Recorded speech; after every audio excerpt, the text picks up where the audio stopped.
تو میرے نبی نے دین دیا ہے اور دین کامل دیا ہے، لیکن یہی نبی مکہ میں ہے تو لفظ اور ہے، یہی نبی مدینہ میں ہے تو لفظ اور ہے۔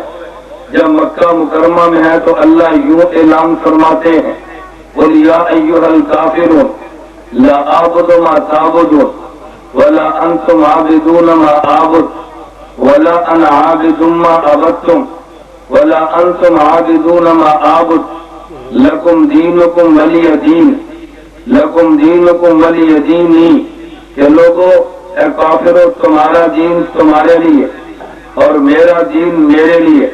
لیکن کسی دین کو جب 23 سال لگے ہیں تو آخری سال آیت اترتی ہے، اللہ اعلان یوں فرماتے ہیں، اليوم اکملت لکم دینکم۔ جب مکہ میں اعلان ہے تو حرمت لکم دینکم ولی دین، دین کی نسبت اللہ کے نبی کی طرف ہے، اور جب یہ مدینہ منورہ میں آخری سال ہے تو دین کی نسبت پیغمبر کے صحابہ کی طرف ہے۔ معلوم ہوا جب دین چلا ہے تو پھر یہ دین محمد ہے، لیکن جب مکہ سے آگے نکلنا ہے تو پھر خدا نے دین صحابہ فرمایا ہے۔ اس کی وجہ کیا ہے کہ خدا نے جبریل پیغمبر کو دیا ہے، جبریل کے واسطہ سے دیا ہے۔ حضور نے فرمایا دین میں لایا ہوں، لیکن پیغمبر جو پورے عالم کے نبی ہیں یہ پورے عالم میں یہ تو نہیں ہے، دنیا میں پیغمبر کا دین لے کر جانے والوں کو نبی کے شاگرد کہتے ہیں، پیغمبر کے صحابہ کہتے ہیں، نبی کے جانثار کہتے ہیں۔ اگر اس آخری سال میں بھی خدا دین کو دین محمد کہتا تو ممکن ہے عجم والے کہتے یہ دین محمد ہے تو تم کیوں لائے ہو؟ خدا نے فرمایا جو دین خراسان میں میرے پیغمبر کے جانثار لے کر جائیں گے، جو دین جزائر میں میرے پیغمبر کے شاگرد لے کر جائیں گے، جو دین افریقہ میں میرے پیغمبر کے صحابہ لے کر جائیں گے، میں اس کا نام بدل کے دین محمد کی بجائے دین صحابہ رکھتا ہوں۔ جب نبی آئے ہیں تو دین محمد ہے، جب نبی گئے ہیں تو دین صحابہ ہے، جب دین چلا ہے تو تھوڑا تھا، حضور گئے ہیں تو دین کامل تھا۔ تو جب دین کا آغاز ہے ابھی دین مکمل نہیں ہے، خدا اس کو دین محمد فرماتے ہیں، اور جب دین مکمل ہوا ہے تو خدا اس کو دین صحابہ فرماتے ہیں۔ اس سے ایک مسئلہ حل ہوا کہ پیغمبر کی موجودگی میں جو خدا نے دین کامل فرمایا ہے یہ وہ دین تھا جو نبی نے صحابہ کو دیا ہے۔ میں یہ بات کیوں کہتا ہوں؟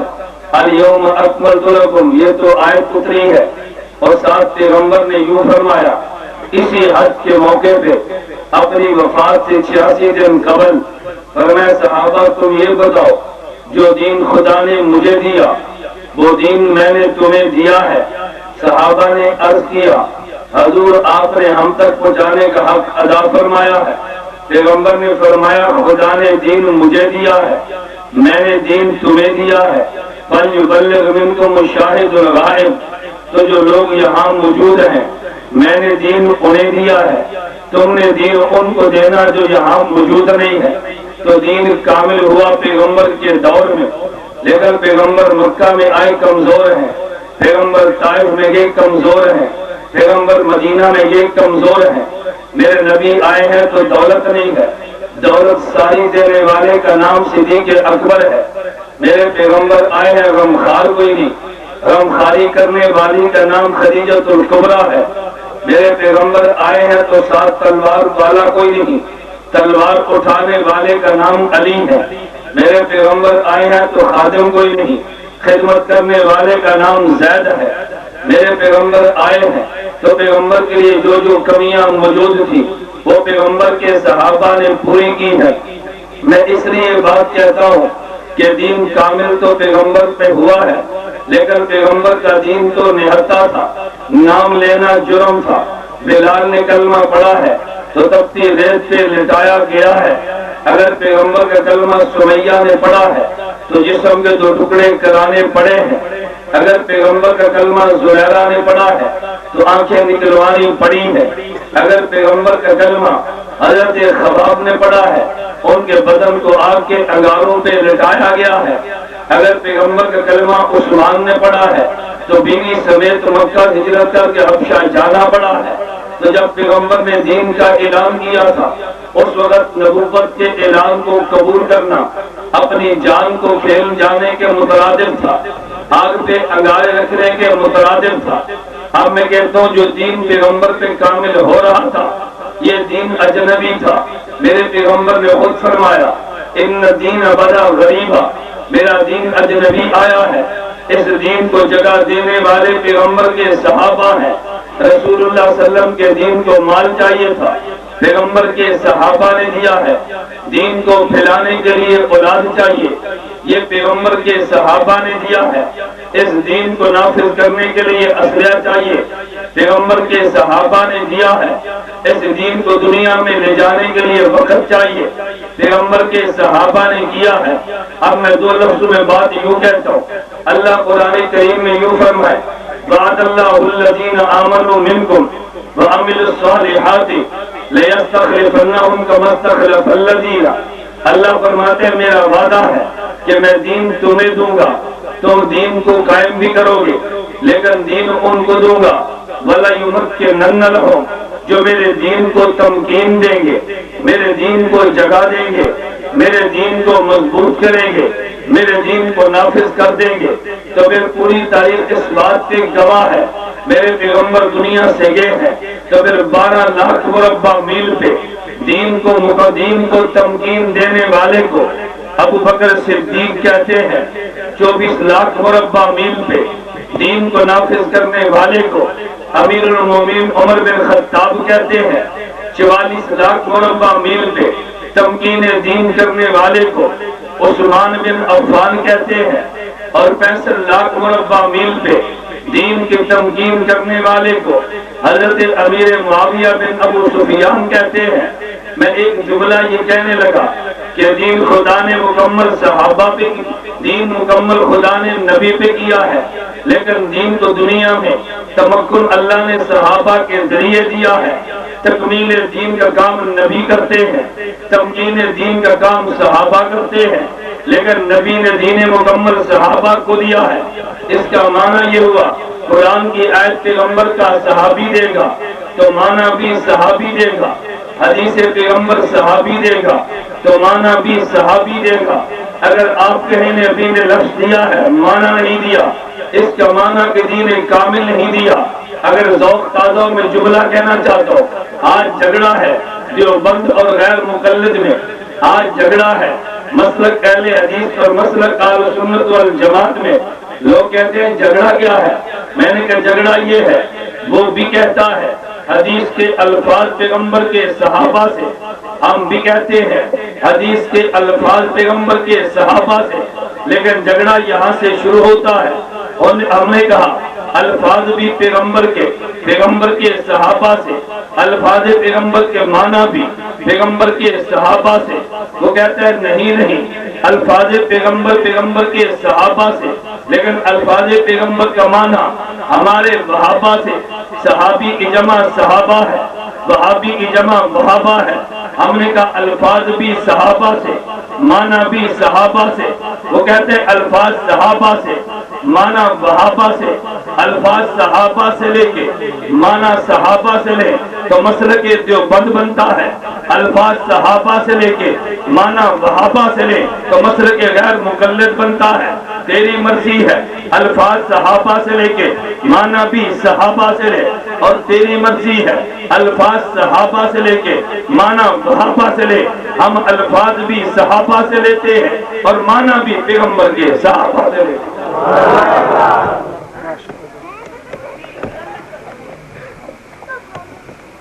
اللہ نے دین کامل پیغمبر کے ذریعے کروا کے دیا، پیغمبر کے صحابہ کو ہے۔ میں صرف سمجھانے کے لیے دو مثال دیتا ہوں تاکہ آپ پر بات مزید کھلے۔ یہ کہے گا تم امام کے پیچھے فاتحہ جو نہیں پڑھتے نماز نہیں ہوتی، تو نے سینہ تان کے کہنا ہے امام کے پیچھے فاتحہ نہ پڑھے تب بھی نماز ہوتی ہے۔ ایسے پوری دلیل کیا ہے؟ یہ تجھے دلیل دے گا کہ صحیح بخاری میں حدیث موجود ہے، نبی پاک صلی اللہ علیہ وسلم نے فرمایا لا صلاۃ لمن لم یقرأ بفاتحۃ الکتاب. کیسے کرا لگے تو چیک پڑھنی نہیں، پڑھنے کے بغیر سیدھا یہاں پہ تاکہ آپ کو یہ چاروں درمیان میں چیک غائب ہو گئی ہے. جیسا تمہاری چیک کا لہجہ ہوگا ویسا میرے جواب کا لہجہ ہوگا انشاءاللہ. میں ان کا جواب پکڑ سے دوں گا انشاءاللہ. رکھ دے رہا ہوں انشاءاللہ. آخر تک میں تمہیں سکون دے رہا ہوں. ابھی تو میں اپنی بات کہہ رہا ہوں، توجہ رکھنا. یہ کہتے ہیں امام کے پیچھے فاتحہ نہ پڑھو تو پھر نماز نہیں ہوتی. ہم کہتے ہیں فاتحہ پڑھو تو نہ پڑھو نماز ہو جاتی ہے. یہ حدیث بخاری کی پیش کرے گا. نبی پاک صلی اللہ علیہ وسلم نے فرمایا لا صلاۃ لمن لم یقرأ بفاتحۃ الکتاب. تو نے حدیث کے گھبرانا نہیں ہے. ہم الفاظ بھی مانتے ہیں، سند بھی مانتے ہیں، حدیث کو صحیح بھی مانتے ہیں. پھر کہتے ہیں عمل کیوں نہیں کرتے؟ میں نے کہا مانا تیرا نہیں مانتے، مانا پیغمبر کے صحابی کا مانتے ہیں. میرے حضور نے یوں فرمایا صلی اللہ علیہ وسلم لا صلاۃ لمن لم یقرأ بفاتحۃ الکتاب. جو فاتحہ نہیں پڑھتا نماز نہیں ہے. یہ جو سے کیا مراد ہے؟ تو کہتے ہیں جو میں امام بھی ہے، جو میں مقتدی بھی ہے، جو میں اکیلا بھی ہے. پیغمبر کے صحابی جابر بن عبداللہ رضی اللہ عنہ، یہی حدیث ترمذی میں موجود ہے. اور جابر بن عبداللہ فرماتے ہیں لا صلاۃ لمن لم یقرأ بفاتحۃ الکتاب کا معنی ان ھذا اذا کان وحدہ، کہ جو فاتحہ نہ پڑھے نماز نہیں ہوتی. یہ حدیث اکیلے کے لیے ہے. تو میں کہتا ہوں اگر صحابی کا معنی لوگے حدیث اکیلے کے لیے ہے، اگر وہابی کا معنی لوگے حدیث مقتدی کے لیے ہے. ہم لفظ بھی صحابی سے لیتے ہیں، معنی بھی صحابی سے. پھر اللحا و احف الشوارب، مشرکین کی مخالفت کرو، اپنی داڑھی بڑھاؤ اور مونچھیں کٹاؤ. ہم نے کہا پھر کیا ہوا؟ کہتے ہیں حدیث بخاری میں ہے. میں نے کہا ہمارے علم میں ہے. کہتے ہیں اس پہ تم عمل کیوں نہیں کرتے؟ ہم نے کہا اس لیے کہ حدیث پیغمبر کے صحابہ سے، تو معنی بھی پیغمبر کے صحابہ سے. اس کے متصل بات امام بخاری فرماتے ہیں وَكَانَ ابْنُ عُمَرَ اِذَا حَجَّ أَبِي تَمَرَ قَبَضَ عَلَى لِحْيَتِهِ فَمَا فَضُلَ أَخَذَهُ. حضرت عبداللہ بن عمر اس حدیث کے راوی ہیں. تو اپنی داڑھی مٹھی میں لے لیتے، جو مٹھی سے بڑھ جاتی تراش دیتے. اگر صحابی سے لفظ لے کے معنی لے گا تو داڑھی مٹھی تک رہے گی اور مسلک دیوبند کا ہوگا. اگر لفظ صحابی سے لے کے معنی وہابی سے لے گا تو داڑھی ناف کے نیچے جائے گی اور مسلک وہابی کا ہوگا. تیری مرضی معنی صحابی سے لے یا تیری مرضی معنی وہابی سے لے. آپ بتاؤ کس سے لینا چاہیے معنی؟ بلند آواز سے کس سے لینا چاہیے؟ آپ جاگتے ہو، میں دیر سے نہیں آیا، میں وقت پر آیا ہوں. آج 2 گھنٹے مجھے حضور میں لگے جگہ تلاش کرنے کی. میں کہہ رہا تھا خدمات دیوبند یہ بیان کریں، میزبان ہو تو ایسے، مہمان ہو تو ایسے. دیوبند ہے نا؟ کیوں؟ میں کیوں کہہ رہا ہوں دیوبند ہے؟ میزبان یوں کرے تو دیوبند والا اگر وکیل ہو تب بھی ماتھے پہ شکر نہیں آتا.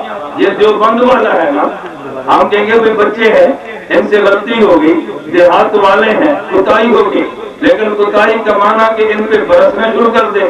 نہ دیوبند والوں کا مزاج نہیں ہے. ہم نبی کے وارث ہیں، ہم نبی کے. میں صرف یہ بات کہہ رہا تھا کہ تاخیر سے آنے کی وجہ میری وجہ نہیں ہے. میں بڑے وقت پر آیا ہوں لیکن راستہ نہ ملنے کی وجہ سے ہمیں کچھ تاخیر ہوئی. خیر توجہ رکھنا. میں نے کہا نمبر 1 آپ ذہن میں رکھنا، نمبر 1 تکمیل دین ہے. خدا نے دین مکمل کر کے پیغمبر کو دیا ہے. پیغمبر نے دین کامل صحابہ کو دیا ہے اور صحابہ اس دین کو لے کے دنیا میں پھیلے ہیں. تو تمکین دین صحابہ نے کیا ہے. مدینہ میں کوئی نہیں تھا، جگہ صحابہ نے دی ہے. مدینہ میں کوئی نہیں تھا، اولاد صحابہ نے دی ہے. مدینہ میں کوئی نہیں تھا، تلواریں اٹھا کے صحابی نکلا ہے. تاج میں کوئی نہیں تھا، صحابی پہنچا ہے. ایران میں کوئی نہیں تھا، صحابی پہنچا ہے. افریقہ میں کوئی نہیں تھا، پیغمبر کا صحابی پہنچا ہے. تو نبی کے صحابی نے دین کو تمکین دی ہے، دین کو ٹھکانہ دیا ہے، دین کو جگہ دی ہے. تو دین کو محفوظ کرنے والے یہ پیغمبر کے صحابہ ہیں. لیکن صحابہ کی مجبوری یہ ہے، ادھر دین لیا ہے ادھر دنیا میں پھیلے ہیں، ادھر پیغمبر کا دین لیا ہے، پیغمبر کے نام پہ کٹے ہیں اور پیغمبر کے دشمن کو کاٹا ہے۔ میں ایک جملہ کہا کرتا ہوں، آج خاکے بنانے والی اس نورس مولی کو بھی کہتے ہیں، آپ کے علم میں ہوگا یہ خاکہ بنانے والی فیس بک پہ اس ملعونہ عورت کا نام، اس ملعونہ عورت کا نام یہ مولی نورس ہے۔ میں کہتا ہوں ایک مولی وہ ہے کہ جس کو کاٹ کے سلاد میں کھایا جا سکتا ہے، اس مولی کو کاٹ کے گٹر میں بہانا چاہیے۔ اگر یہ معافی مانگے تب بھی قبول نہیں ہے۔ ارے میرے باپ کو گالی دے معافی مانگ لے، معافی ہے، میری ماں کو گالی دے تو معافی ہے، لیکن نبوت پہ بھونکنے والوں کے لیے معافی مانگنے کے بعد بھی کوئی معافی نہیں ہے۔ اور یہ میرے پیغمبر نے خود بتایا ہے، حضور فاتح مکہ بن کے مکہ گئے ہیں، ہر کسی کو معاف کیا ہے، لیکن 13 ملعون وہ بھی تھے جو نبوت پہ بھونکا کرتے تھے۔ فرمایا جہاں ملے وہیں قتل کر دو۔ صحابہ نے آگے عرض کیا، ان میں ایک عبداللہ بن خطل بھی ہے، یہ کعبہ میں کعبہ کے غلاف پکڑ کے روکے معافیاں مانگتا ہے۔ فرمایا فقتلوہ، اس کو وہاں بھی قتل کر دو۔ قصور کے مسلمانوں میں ایک جملہ کہتا ہوں، ارے وہ حرم جہاں پہ مکھی مارنا بھی جرم ہے، وہ حرم جہاں پہ مچھر مارنا بھی جرم ہے، ارے وہ حرم جہاں کا گھاس کاٹنا بھی جرم ہے، گستاخ پیغمبر کو وہاں بھی پناہ نہیں ہے، گستاخ پیغمبر کو وہاں بھی کوئی پناہ نہیں ہے۔ یہ معافی مانگے تب بھی مجرم ہے، معافی نہ مانگے تب بھی مجرم ہے، اس کو معافی نہیں ملا کرتی۔ تو میں یہ کہہ رہا تھا پیغمبر کے صحابہ تو نکلے ہیں اور دشمن کی جان لینے کے لیے نکلے ہیں، پھر جان لیتے ہوئے جان دے بھی دی ہے۔ ہمارے کبھی لوگ جذبات میں کہتے ہیں ہم دین پیغمبر کے لیے جان دیں گے، ہم دین پیغمبر کے لیے قربانی دیں گے۔ میں نے کہا قرآنی مزاج یہ نہیں ہے، قرآن اٹھا کے دیکھ، اللہ قرآن کریم میں یوں فرماتے ہیں ان اللہ اشتری من المؤمنین انفسهم اموالهم بان لهم الجنہ یقاتلون فی سبیل اللہ فیقتلون ویقتلون۔ ارے جو دین کے لیے نکلتا ہے وہ قتل کرنے کے لیے نکلتا ہے، لیکن قتل کرتے کرتے قتل ہو جایا کرتا ہے، قتل ہونے کے لیے نہیں، قتل کرنے کے لیے نکلا ہے۔ پیغمبر کے صحابہ قتل کرنے کے لیے نکلے ہیں، دین کے دشمن کو مٹانے کے لیے نکلے ہیں۔ اتنا وقت نہیں مل سکا نبوت کی حدیث ساری لکھ دے، قرآن کے سارے معنی لکھ دے، تو پیغمبر نے تکمیل دین کیا ہے، صحابہ نے تمکین دین کیا ہے۔ اب ضرورت اس بات کی ہے کہ دین کو لکھ دیا جائے۔ خدا نے اس کے لیے انتخاب نعمان بن ثابت امام ابو حنیفہ کا کیا ہے۔ امام سیوطی کہتے ہیں انہو اول من دبر علم شریعہ، حضرت امام حاکم کہتے ہیں، حضرت صدر الائمہ کہتے ہیں انہو اول من دبر علم شریعہ ورتبہ ابوابا ولم یسبقہ احد۔ امام ابو حنیفہ دین شریعت کو لکھنے میں پہل کرنے والا ہے، نبی دین کو مکمل کرنے والے، صحابہ دین کو پھیلانے والے، امام ابو حنیفہ دین کو لکھنے والے، یہ لکھ کے دینے والا امام ابو حنیفہ ہے۔ یہی وجہ ہے میں ایک جملہ کہا کرتا ہوں، امام ابو حنیفہ اور سنت کا دشمن اگر آج اعتراض کرتا ہے یا ابو حنیفہ پہ کرتا ہے یا تبلیغی جماعت پہ کرتا ہے، اس کی وجہ یہ ہے کہ سنت کا دشمن جانتا ہے ایک کام امام ابو حنیفہ نے فرمایا ہے اور ایک کام تبلیغی جماعت نے کیا ہے، اس کو دونوں سے تکلیف ہے۔ تو کہے گا وہ کام کون سا ہے؟ امام ابو حنیفہ نے خواب دیکھی ہے، میں نے پیغمبر کی قبر کو دیکھا، پیغمبر صلی اللہ علیہ وسلم کی ہڈیاں مبارک قبر مبارک میں بکھری پڑی ہیں، ان ہڈیوں کو اٹھا کے سینے سے لگایا۔ امام ابو حنیفہ تعجب کرنے لگے یہ میں نے کیسی خواب دیکھی ہے، کیونکہ اہل سنت والجماعت کا عقیدہ ہے پیغمبر کا بدن قبر میں محفوظ بھی ہے اور پیغمبر کا بدن قبر میں زندہ بھی ہے۔ پیغمبر کا بدن قبر میں محفوظ، بولیے نا، محفوظ اور زندہ بھی ہے۔ کہ تم میں مردے تو نہیں ہے نا؟ اگر مردے ہو تو کھسکنا شروع کرے، اگر نہیں تو تم نے کھسکنا ہے انشاءاللہ ثم انشاءاللہ۔ ہم دیوبند میں کالی بھیڑیں نہیں رہنے دیں گے، دیوبند خالص دیوبند ہی رہے گا۔ دیوبند کا عقیدہ ہے میرے پیغمبر کا جسد مبارک قبر میں محفوظ بھی ہے اور قبر میں زندہ، بولیے محفوظ بھی ہے، زندہ بھی ہے۔ میرے پیغمبر کا جسد محفوظ بھی ہے، پیغمبر کا جسد زندہ بھی ہے۔ تو تعجب ہوا، حضرت امام ابو حنیفہ نے شاگرد کو بھیجا کہ جاؤ امام ابن سیرین سے خواب کی تعبیر پوچھو۔ شاگرد گیا ہے، امام ابن سیرین سے پوچھا بتاؤ یہ خواب دیکھنے والا کون ہے؟ جو شاگرد نے کہا حضرت جس نے خواب دیکھی اس نے بتایا کہ بتانا نہیں ہے، خواب دیکھنے والا کون ہے منع کیا، فرمایا تو نہ بتا، یہ خواب دیکھنے والا امام ابو حنیفہ کے علاوہ کون ہو سکتا ہے؟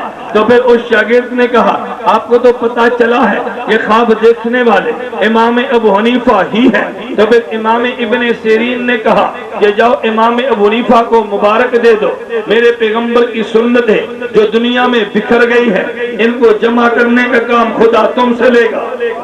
نبی کی سنتیں جو دنیا میں بکھری ہیں ان کو جمع کرنے کا کام خدا تم سے لے گا۔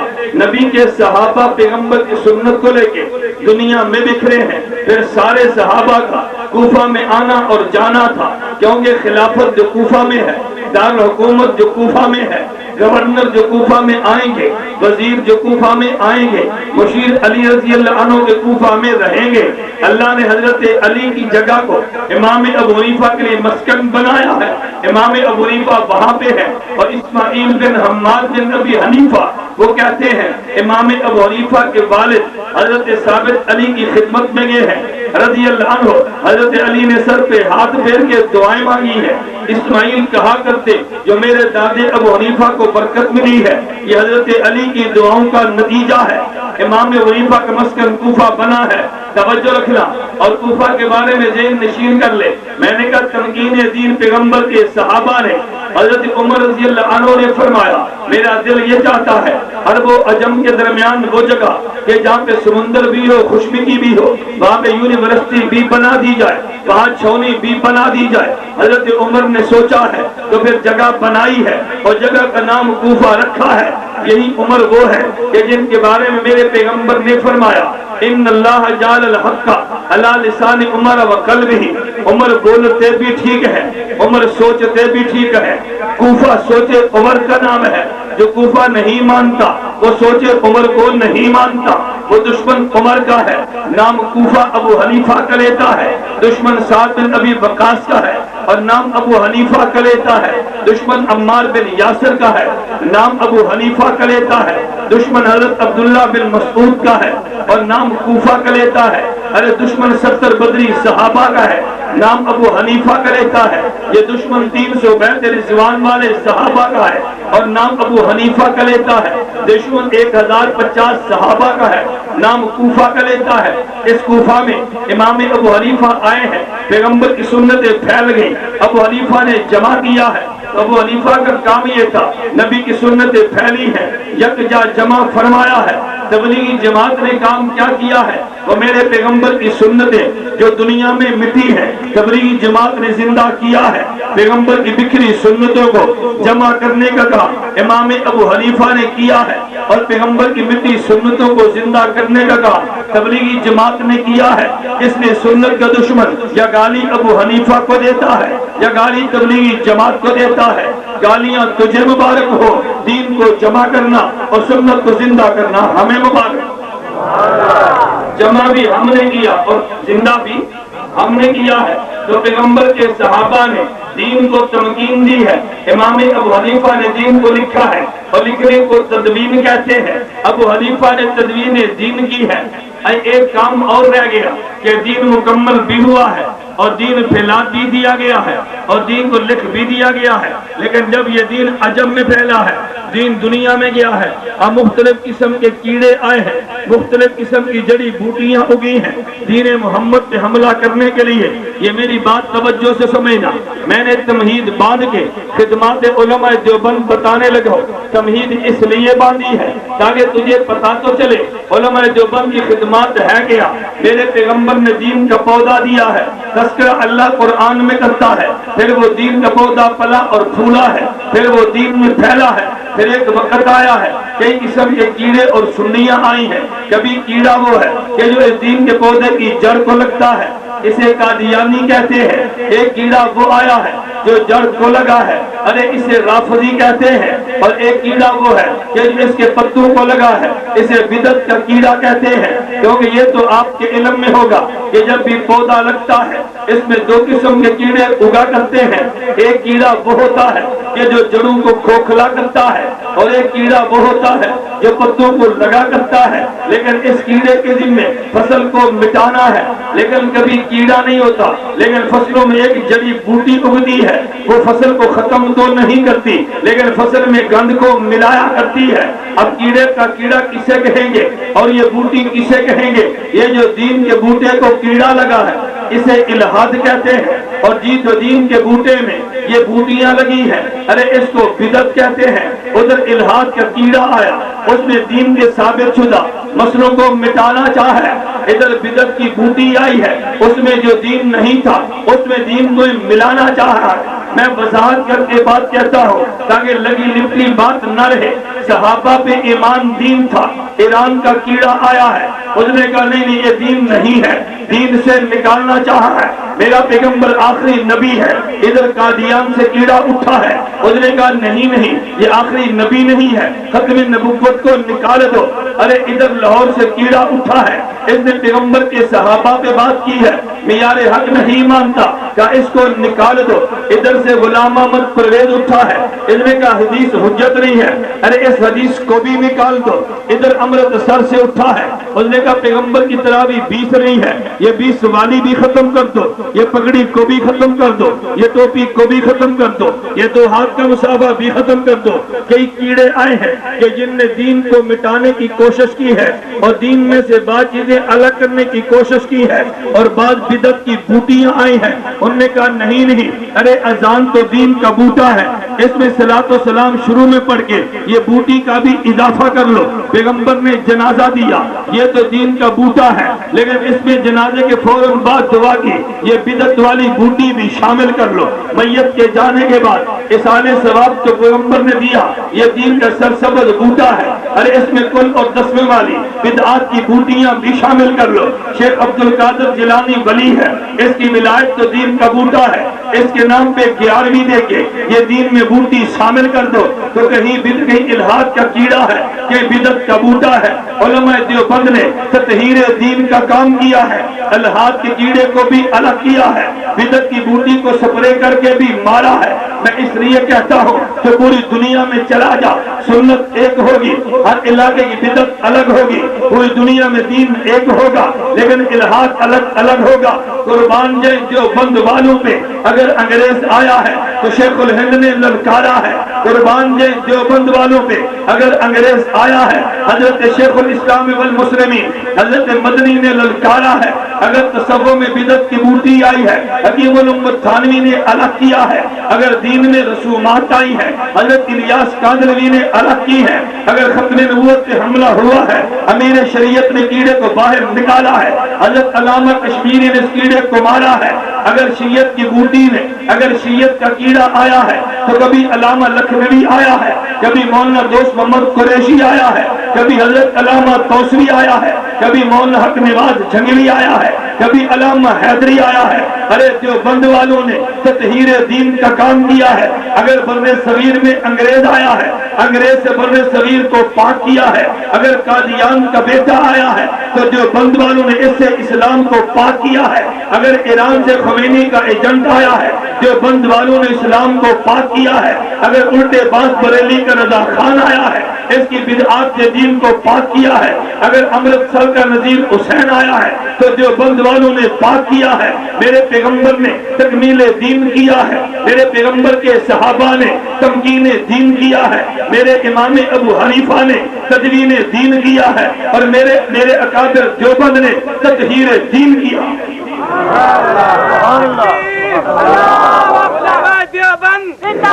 علماء دیوبند مولانا الیاس گھمن صاحب نعرہ تکبیر۔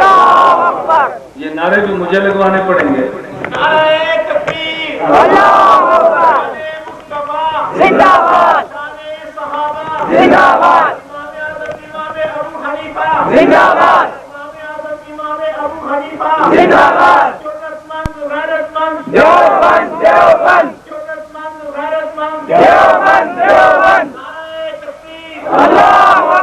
توجہ، خدمات علماء دیوبند کے حوالے سے میں ایک ایک دیوبند والے کا تذکرہ کروں تو بات لمبی ہوگی. میں سمجھانے کے ایک جملہ کہتا ہوں. عربی میں لفظ تفاعل ہے، اردو میں نیک فالی ہے.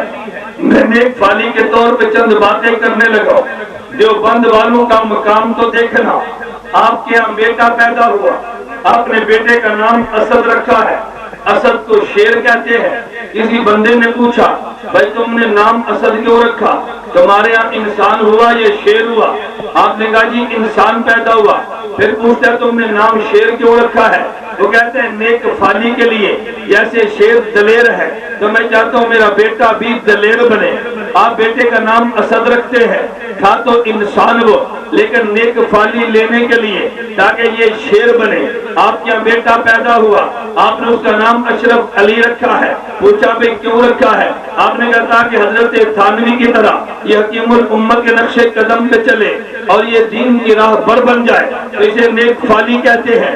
میں کہتا ہوں پھر میں بھی دیوبند کا بیٹا ہونے کی حیثیت سے نیک فالی کے طور پہ بات کرتا ہوں. جب دیوبند کی بنیاد رکھی ہے تو دیوبند کی بنیاد رکھنے والا حضرت مولانا محمد قاسم نانوتوی ہے.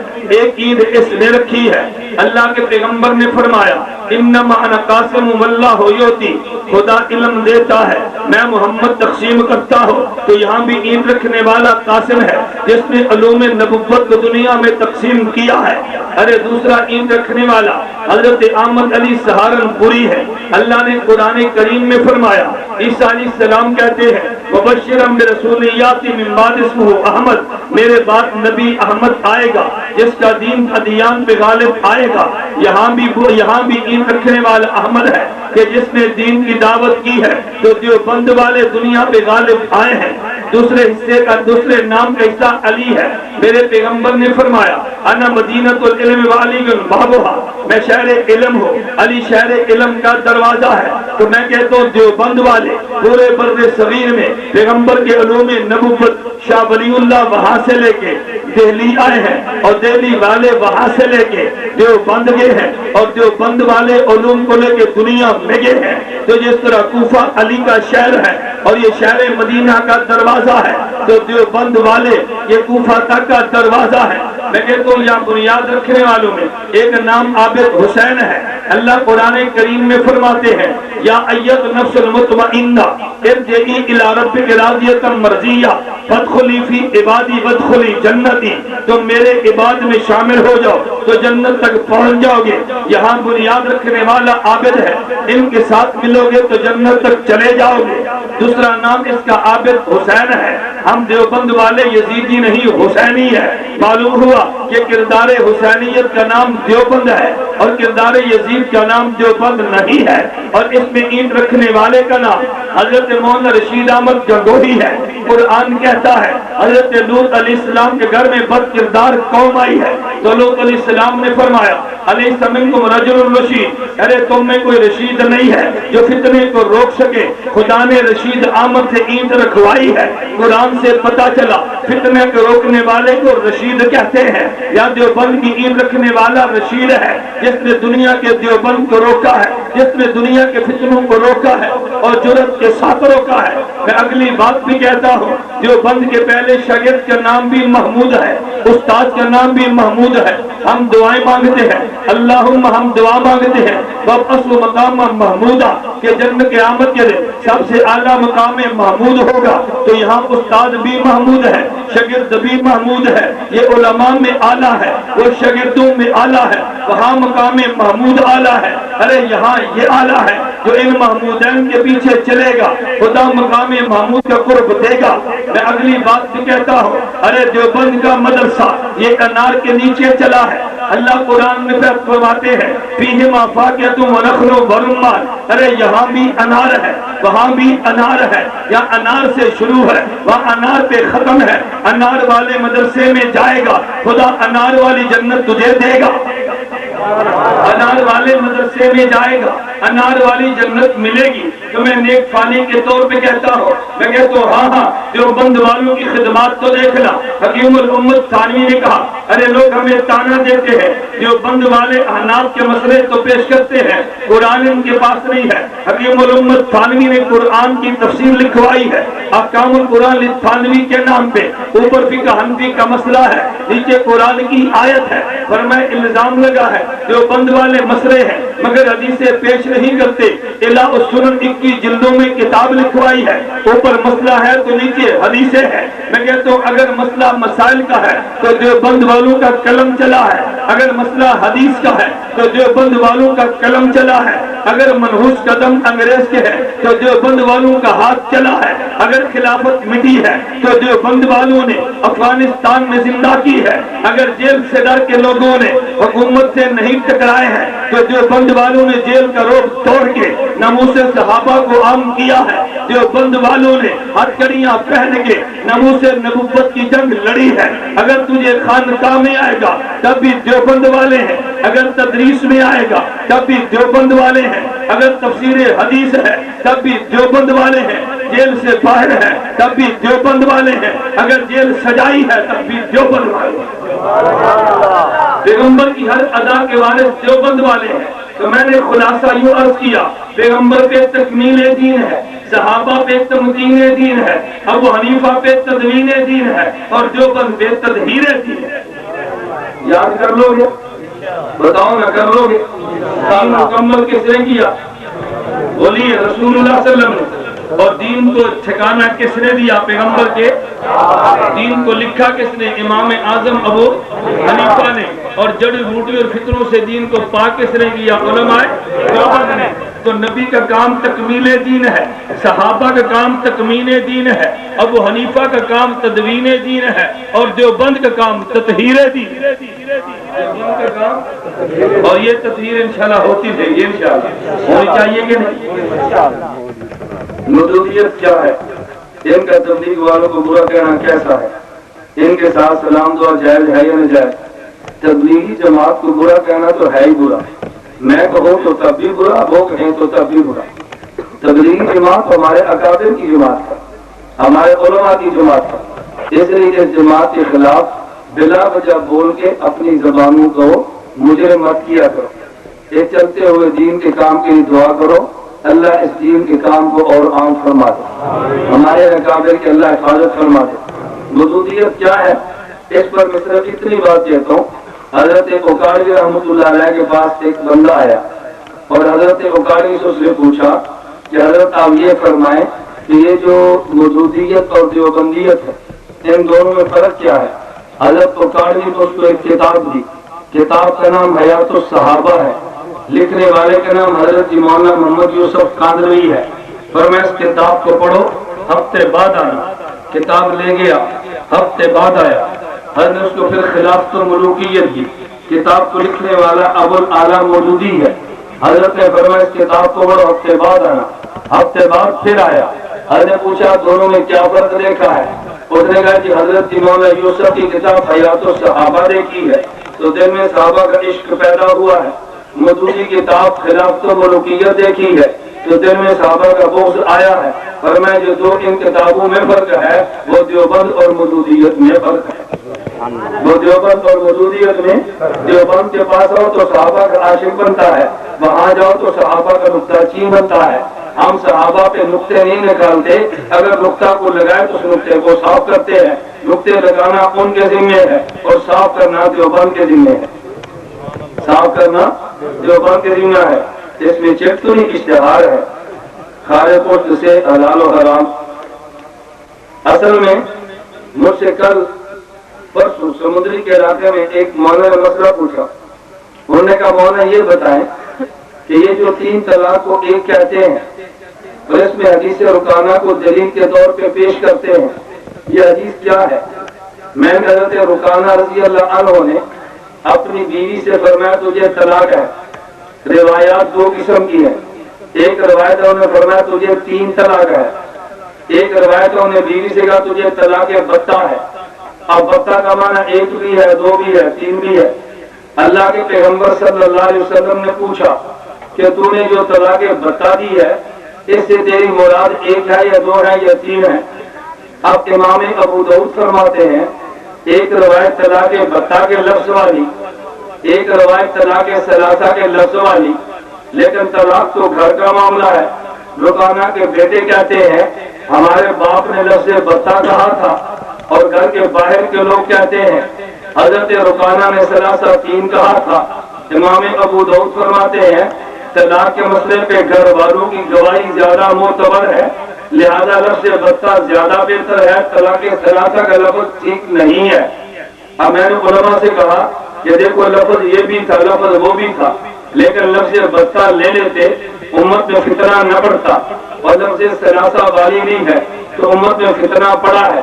قرآن کریم نے فرمایا اما الذین فی قلوبہم زیغ فیتبعون ما تشابہ منہ ابتغاء الفتنہ، اگر کسی آیت میں شبہ پڑ جائے تو جس کے دل میں کجی ہے وہ شبے والی روایت لیتا ہے تاکہ امت میں فتنہ پھیلے، اور جس کے دل میں کجی نہیں وہ مسئلہ وہ رہے گا جس میں امت میں فتنہ نہ پھیلے۔ تو غیر مقلدین کیونکہ فتین ہے، ہر ایسا کام کریں گے جس میں امت میں فتنہ پھیلے، ہر ایسا کام جس میں امت میں فتنہ۔ اب جس طرح یہ آپ کے سامنے میں چک دی ہے، اب ایک تو دلائل کا مسئلہ ہے کہ جسے سے کہتے ہیں فقہا مکروہ کہتے ہیں، یہ شوق سے کھائیں گے تاکہ فتنہ پھیلے، گھوڑے کو مکروہ کہتے ہیں یہ شوق سے کھائیں گے تاکہ فتنہ پھیلے۔ ہر جانور کے ساتھ اعضاء جو نہ دیکھنے کے ہیں نہ کھانے کے ہیں ان ساتوں کو کھائیں گے، فقہا مکروہ کہہ دیں گے یہ کھائیں گے تاکہ فتنہ پھیلے۔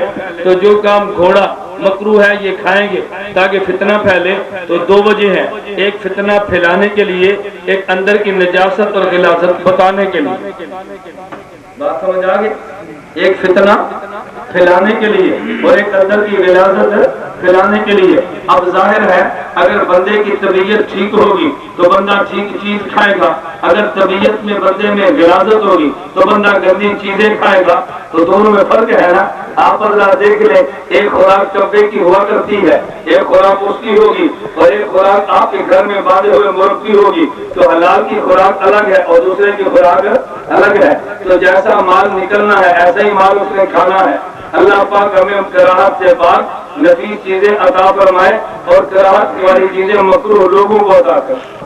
شکل دیکھ تو مکروہ ہے، کپڑے دیکھ تو مکروہ ہے، سر دیکھ تو مکروہ ہے، خوراک دیکھ تو مکروہ ہے۔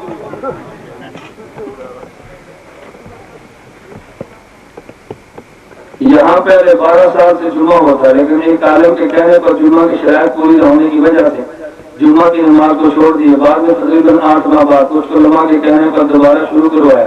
جامعہ اشرفیہ نے فتویٰ ناجائز کر دیا۔ اب سوال اس گاؤں میں جمعہ جائز ہے یا نہیں؟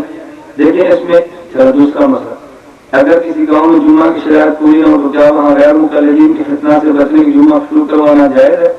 اگر کسی گاؤں میں پہلے جمعہ ہو رہا جبکہ وہاں جمعہ کی شرائط پوری نہ ہو، اس کے لیے سب سے بہتر صورت یہ ہے اپنے قریب علماء مفتیوں کے پاس جاؤ، ان کو صورتحال بتاؤ، جو فتویٰ دے اس کے مطابق عمل کرو۔ میں یہاں کا مقامی نہیں باہر کا ہوں نا، تو بعض وہ چیزیں ہوں گی جو مجھ سے مسئلہ پوچھ کے نیا فطرے کا دروازہ گے، میں فطرے مٹانے کے لیے آتا ہوں، فطرے پھیلانے کے لیے نہیں آتا۔